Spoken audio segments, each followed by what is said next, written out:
Em nossa última aula, nós vamos falar sobre os impactos ambientais. Isso está no capítulo 6 do livro que nós estamos usando, tá? Que estou colocando à disposição de vocês. Tudo bem? Então vamos lá. Impactos ambientais. Então a população humana, ela vai sobrecarregar os ciclos biogeoquímicos a partir de seus hábitos, tá? A nossa espécie, ela fabrica o que nós chamamos de lixo verdadeiro, ou seja, ninguém mais utiliza praticamente isso aqui, isso vira algo perdido. Então essas montanhas de lixo, ou chamamos de lixão, produzidas pelo homem, como plástico, metais, elas não podem ter suas moléculas quebradas pelos decompositores, portanto permanecem no ambiente durante muito tempo. O mais sério ainda é que o problema das substâncias químicas tóxicas, há vários exemplos de lixo venenoso que vão poluir o ambiente. Então, o aumento populacional, com a evolução das tecnologias, nós tivemos um aumento populacional que levou a cada vez mais ter que suprir de alimentos com a agricultura tendo que se adequar a isso, tá? E necessitar cada vez mais de insumos, como inseticidas, adubos, para aumentar essa demanda. Essa pessoinha aqui, que se chama Raquel Carson, escreveu um livro que se chama Primavera Silenciosa, que a gente já viu anteriormente, e que ela informou a questão do uso indiscriminado de inseticidas no ano de 1966. Tá? Então, a agricultura, tendo que suprir essa demanda de alimento, ela teve cada vez mais que buscar esses implementos, esses insumos para chegar a alimentar essa população. Só que com isso trouxeram prejuízos, tá, ao ser humano. O surgimento das pragas, tá? Aqui nós estamos vendo lagartas comendo uma folha de couve. Então, as pragas na moderna agricultura intensiva, o cultivo de uma única espécie de planta, uma monocultura, é comum, o que cria problemas especiais. Tamanha concentração de alimento permite que algumas pragas, como as que infestam hortaliças, se reproduzam em vasta escala. A solução, pulverizar a plantação com pesticidas, traz vários problemas. As pragas criam resistência aos produtos. As colheitas apresentam índices tóxicos potencialmente prejudiciais ao homem e substâncias químicas não biodegradáveis passam a fazer parte do ambiente. Os estudos ecológicos buscam atualmente o desenvolvimento de métodos de controle biológico. Então, vamos falar de poluição do ar por monóxido de carbono, tá? O CO. É formado quando os combustíveis fósseis não queimam completamente. 2/3 do CO vem dos automóveis. O álcool combustível diminuiu um pouco essa concentração na atmosfera. O monóxido de carbono ela vai ter uma afinidade com a hemoglobina, inibindo o transporte de oxigênio, podendo matar a pessoa. Portanto, uma pessoa que liga o carro dentro de uma garagem fechada, ela pode estar se matando, tá? Dióxido de carbono ou CO2, ele existe na natureza e está aumentando devido à queima de combustíveis fósseis e queimadas. O CO2 é um gás de efeito estufa que provoca hoje o que nós chamamos de aumento de temperatura associado ao gás de efeito estufa. Então, o que nós temos aqui? Conforme nossos hábitos, nós estamos eliminando esse CO2 no ambiente, tá? Que vai formando praticamente como se fosse uma camada de gás de efeito estufa que inibe a difusão desse calor que vem do Sol. Então, o Sol emite a radiação infravermelha, chega no solo e esse solo reflete. Com as camadas de gases de efeito estufa, elas formam uma capa que inibe a difusão desse calor, como se fosse uma estufa, como um viveiro de mudas. Entra a luz e as placas inibem a saída dessa energia, aumentando a temperatura dentro da estufa, aumentando a temperatura no ambiente. Então, o CO2 é um gás de efeito estufa. O óxido de enxofre ele é emitido com a queima de óleo e carvão, tá? O SO2 é produzido dessa combustão, a maior parte vem da combustão do carvão. Nos Estados Unidos eles usam muito carvão para o aquecimento das casas em tempo de muito frio. Por aqui nós vamos ter o processo de formação de chuva ácida provocado pela união do CO2 com a água formando ácido sulfúrico. Tá?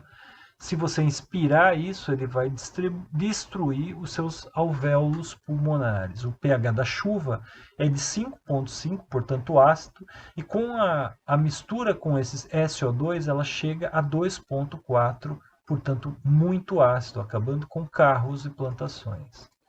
No caso aqui nós temos uma tabela, tá, de partículas por milhão. Conforme nós temos esse aumento do número de partículas por milhão, tá, nós vamos ter nessa coluna a ligação do CO com a hemoglobina aumentando, e nós temos sintomas clínicos que vão de indícios à dificuldade visual, a paralisia, bloqueio de funções respiratórias e morte. Tá? A próxima tabela, também ligada à qualidade do ar, então nós temos sem poluição, o SO2 até 5, matéria particulada até 30, tá? Quando nós temos as condições críticas, de má a crítica, nós vamos ter a quantidade de partículas, vão estar aqui explícitas, tá? E aqui os danos causados. Poluição da água. Então a água, tá, é uma molécula formada por hidrogênio e oxigênio, e contém gases como O2, CO2, nitrogênio, nitrato, cloreto, carbonato, sólidos representados por pequenos pedaços de matéria orgânica, poeira e areia que podem ser carregados em suspensão, e substâncias dissolvidas que darão gosto, cor e pH característicos à água. Nós precisamos da água. 2 dias sem beber água, você morre. Tá? Então, nós vamos falar de um processo de poluição da água que nós chamamos de eutrofização. É um processo natural de enriquecimento de lagos, represas e rios, resultante de um aumento do nitrogênio e fósforo na água. Tá? Então, nós chamamos de eutrofização. Então, nós temos dois tipos, o oligotrófico, tá? Que é mais simples, com bordas escarpadas, águas claras, baixo enriquecimento de nutriente, pouco plâncton, baixa produtividade, poucas plantas aquáticas. E o eutrófico, que é o ao contrário. Nós vamos ver que nós vamos ter um enriquecimento de nutrientes elevado, muito plâncton, alta produtividade, extensa área coberta com plantas aquáticas, muito sedimento. Os fosfatos contidos no detergente são, em grande parte, os responsáveis pelo processo de eutrofização de lagos e rios. Os detergentes também causam camadas de espumas que aparecem muitas vezes sobre os cursos de água. Tá?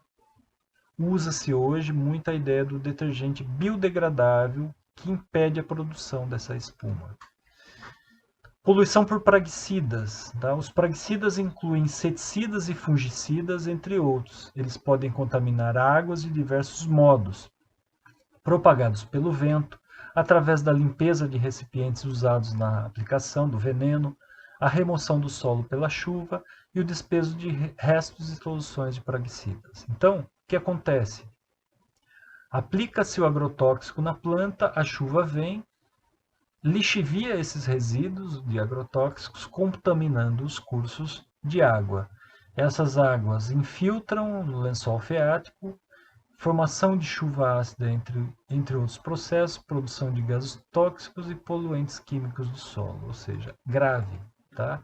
Poluição por mercúrio, nós vamos encontrar, antigamente, para evitar a formação de vapores nocivos de mercúrio, seus resíduos eram depositados em rios e lagos. Posteriormente, descobriu-se o perigo desse mercúrio. Em 1953, no Japão, uma doença surgiu que chamava mal de Minamata, por ter ocorrido nessa baía com o nome. Os peixes dessas águas, que representavam a dieta básica dessas pessoas, foram contaminados por dimetilmercúrio, Quando as indústrias vizinhas despejaram resíduos com mercúrio nas águas da Bahia. Quando as pessoas da Baía de Minamata começaram a comer esses peixes, comiam esses peixes, o dimetilmercúrio se acumulou no sistema nervoso, no cérebro e medula. Das 121 pessoas afetadas, com cegueira, surdez, descoordenação, deterioração intelectual, 46 vieram a falecer. Algumas fotos de problemas associados principalmente ao sistema nervoso. Isso aqui é literalmente problemas do sistema nervoso, provocados pelo mercúrio. Hoje nós temos o garimpo como um grande problema, né? Então, o que provoca o mercúrio? Aqui nós temos menos mercúrio para mais mercúrio, tá? Então, esse aqui nós vamos ter o dimetilmercúrio, tá? Então, o que acontece? O metilmercúrio, ele chega através do garimpo. Esse peixe se alimenta de pequenos fitoplânctons, algas com metilmercúrio, que é comido por esse, a famosa cadeia trófica, e aí você vai vendo o aumento da concentração do mercúrio até um organismo que vai se alimentar por último e a concentração vai ser muito maior, tá? Isso nós denominamos, a esse processo nós denominamos de magnificação ou biomagnificação. Como a molécula se quebra lentamente, o material químico vai sendo acumulado em níveis cada vez mais altos e tóxicos. O mercúrio assim concentrado passa para o nível trófico seguinte. Ó. Então, aqui nós estamos, ao invés do mercúrio, eu coloquei o DDT. Então, o DDT chegou no fitoplâncton, é um inseticida. Conforme ele foi sendo alimentado, o fitoprodutor foi alimentado pelo consumidor primário, secundário, terciário, nós estamos vendo o aumento da concentração desse produto químico.